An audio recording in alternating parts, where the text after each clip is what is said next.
Good afternoon, everybody. This is Daniel, Peace and Plenty Farms.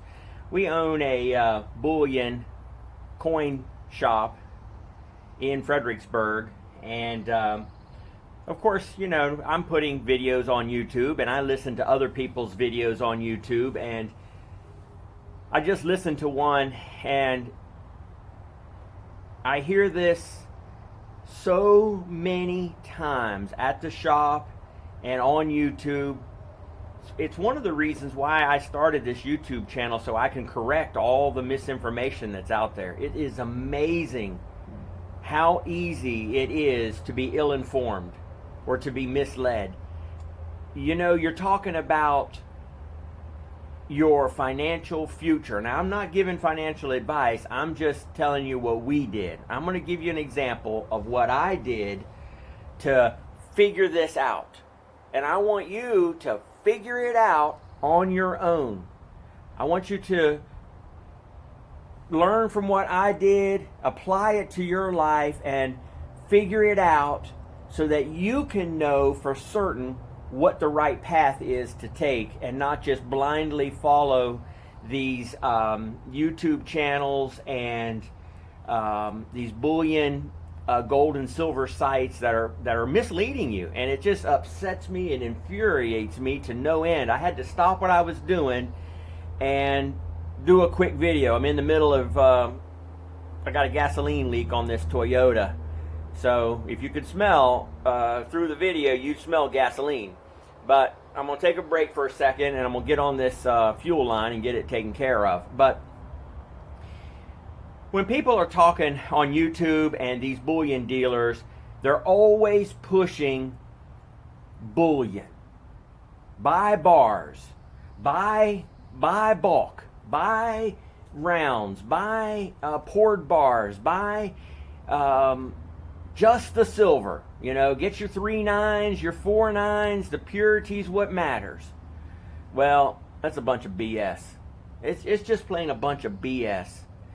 So I'm going to tell you my story, and just listen closely and try to pick up what I'm saying. I'm going to make it as clear as I possibly can, because I tell people this in my shop, and they just get all glazed over in their face, and it's like it goes whoop, right over their head. So please try to pay attention. Here we go. So the housing crisis of 2009, 2010, I was a Home Depot, Lowe's installer. I went out and I installed doors and cabinets and countertops for people, and I did very well. Made really good money doing that. And I didn't think I had anything to worry about. We bought a nice big house. Everybody had cars. I had the sports car. I had the Harley. We had all the toys. Had everything. Plenty of money. Never would have thought it would have ended. But the handwriting was on the wall in 07, and by 09 it was obvious that it was over and it was ending, and I needed to find something else to start doing. And I had never bought any gold or silver. I mean, I remember you know, in about my high school age, you know, hearing that they quit putting silver in coins in '64. And I graduated high school in '82, and they quit putting copper in pennies in '82.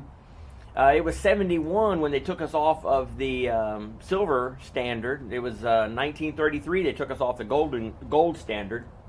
And that's the way I express it. Now, you can critique that to pieces if you want to, but for me, the way I see it is the gold standard was 33 and the silver standard was 71, and the oil standard, in my opinion, we came off the oil standard in about 2012 when we started quantitative easing. But I don't want to talk about that. I want to talk about how you can know what to buy for sure for yourself, to find out unequivocally that you are properly protecting your future. So I started looking into looking at the currency, looking at the different problems. We started quantitative easing, and I started studying, started reading, started watching YouTube videos. There are some good ones out there. And Lynette Zhang comes to mind right now, Mike Maloney. These guys are coming at it from a currency point of view. Stay away from the bullion dealers. They've got a product to sell and they're pushing it. So I started buying, some silver, some gold. I was a little bit fascinated in the coins. My dad was buying quarters, silver quarters, 1964 and older. So I started buying those and started buying the Eagles, the 1 ounce 3/9 Eagles, and maybe a few bars and some silver rounds, and just kind of, get a little tiny stack going. And one day I decided, when the Home Depot install thing was over, I wanted to find out what was the best product to invest for me. You do your own research. You can do this experiment yourself. And so I took a bunch of those rounds and bars and quarters and dimes and halves, and I went out to the farmer's market and I asked them. I sat down, or I went around to the different vendors, whether it was guns or ammo or tractor parts or food or seedling plants for the garden. I asked them. I held out all the different types of metals and different forms, 90%, 3/9, all that, and asked them, what will you take for the ammo, the tractor parts, the food? And every vendor that understood, which was most of them, because your farmers and your tradesmen that deal at farmers market are more astute to gold and silver than if you go into Walmart and you ask the lady, will you take my silver coins? They're gonna look at you with the strangest face. I can't even give the girls at Chick-fil-A a $2 bill without them thinking I'm trying to play a joke on them. So yeah, you're not going to pass silver off at Chick-fil-A or Walmart or anything like that. But you go to a country market, farmer's market, a true farmer's market out in the country, and those fellas they'll happily take silver, dimes, quarters, halves, dollars, your Morgans and your peace dollars. They will gladly give you, and here's the key, the full value of the silver. And if there's a premium, you can even get your premium back. Where if you get caught up and tangled up in these bullion companies that say, buy from us, sell back to us, ship it to us, and I'm a coin dealer. And I'm telling you how not to sell back to me. I don't want you to sell back to me. If it makes you mad that I need income, then don't come sell to me. Learn how to sell and trade on your own. And there's a caveat. You get to learn a skill that you're going to need in a crisis. Suppose there's a crisis situation. If you have those contacts, here you go. The key word is contacts. Don't forget the word contacts. You need to know those contacts. Build up a relationship with the guy that will take silver dimes for food. Build up contact with that person that's going to take quarters for milk or meat or vegetables. Network those people, and you'll have a tradable skill. There's the next word. Write it down. Skill. Contact. It's a skill to be able to barter. You got to be able to barter. I'm a little bent out of shape. I'm emphasizing and I'm jumping up and down on the inside because I'm telling you, hundreds of people come in my shop, and I see these videos on YouTube, and they've got 24,000, 25,000, 50,000 subscribers, and they're misleading them. Do your own study, do your own thing. I'm just telling you what I did. I went out and I said, what will you take? What do you prefer? And, you can sell your silver retail for retail. When you're trading with somebody who has food, they want to part with that product just as much as you want to part with your product, because you want the food and they want the dimes, the silver dimes. So you trade equal. You're going to trade equal value for equal value. You come into my coin shop, you are going to have to pay for me sitting there and exchanging. You're paying for somebody to do the work for you. It's the same as hiring somebody to mow your grass. That person has to get their own lawnmower. They have to travel over there. They have to have their own gas, their own maintenance, all these things that go into mowing your grass. Now, they may mow your grass in 1 hour, and it may cost you $100. And you're thinking, well, I only make 10 an hour. How come you're getting... Well, there's things that go into his expenses. There's expenses that go into me sitting there waiting for the customers to be able to transact. It's easy. You just snap your fingers and you've got the cash. Well, somebody's doing the work. You can snap your fingers and have your grass mowed, but you're going to have to pay somebody for their time, their effort, their expertise. I'm listening to these YouTube channels, and we have, at this time right now, I have like less than 20 subscribers. But I'm going to keep putting out videos, and hoping that somebody will catch on and learn to sell and trade, network, build your networking so that you can get the full value for your silver. We just had this cough thing that shut down the whole globe. Globally, the whole globe is shut down, and you can't buy or sell. And but if you had that network, that would be a valuable thing. Then you can charge other people. Oh, you want eggs? Give me some silver and I'll give you eggs. And you start your own little business. Pretty soon you could start a general store if you have that network. And you lose your job or something happens. You've created this network. That's something that anybody can do. There's no excuse for coming to the bullion dealer and crying about he's charging me 5%, he's charging me 8%, and then the wisecracks, I'll sell it on eBay. Now I'm not going to pay you 8% or 5%, depending on what product it is, or sometimes it's 100% a spot, and you're losing a 50% of the premium. Just depends on what product you're talking about. But I'm going to sell it on eBay. Well, you're going to pay 20, 25% if you count your labor, your time. And then you've got all the risk. Suppose you lose it in the mail.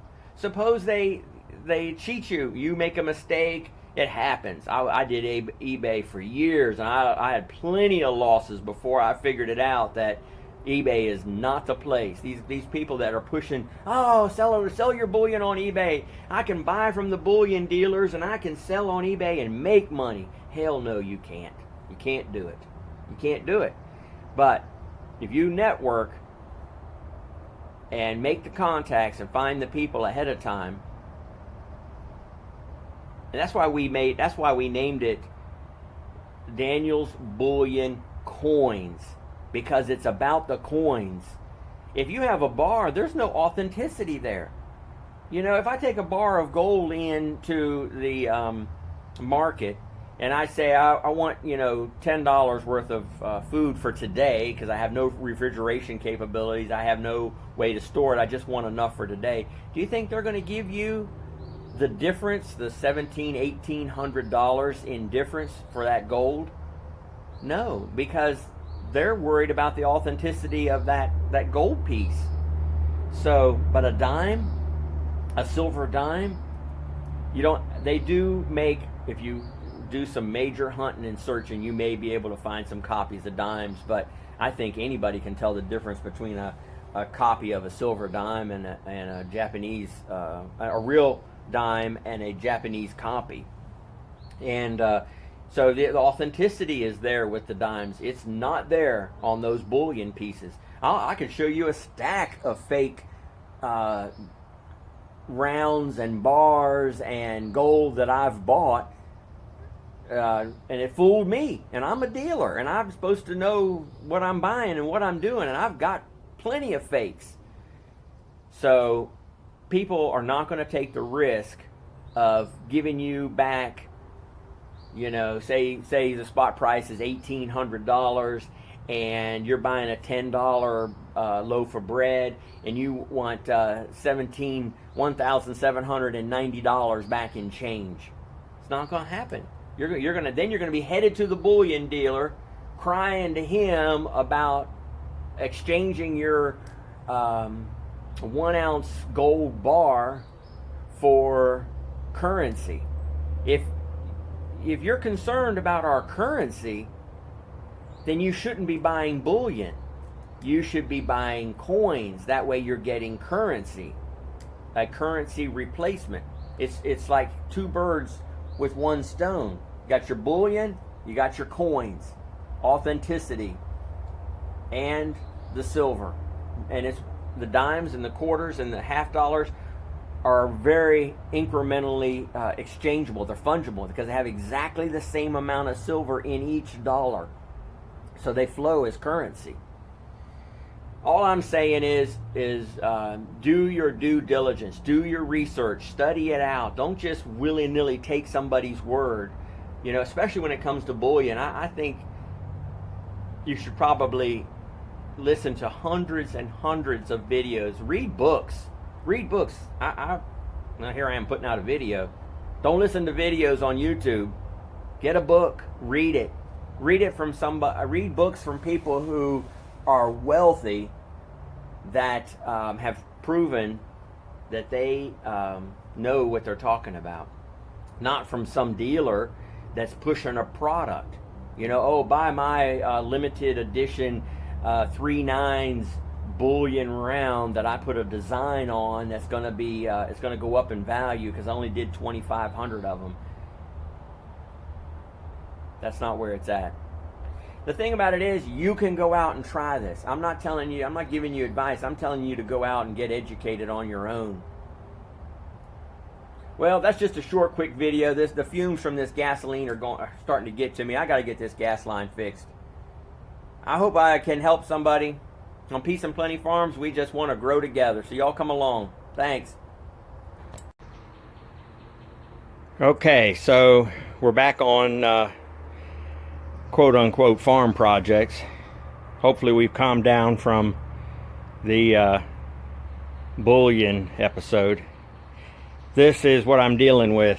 I've got the bed off and I've got it blocked up right here, but I just used a tackle block there. Kind of janky, but I got it up. It's tied down.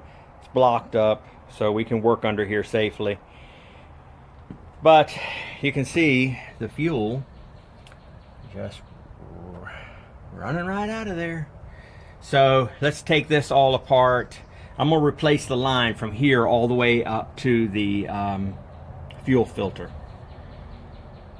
I'll let you know how it goes. It's kind of late. We'll probably just get it torn apart. I doubt we'll get a new one today, but we'll get it torn apart and take it in with us. That way we can match up what we need to replace it with. Thanks for watching. Like, share, comment. Let's grow together. Thanks.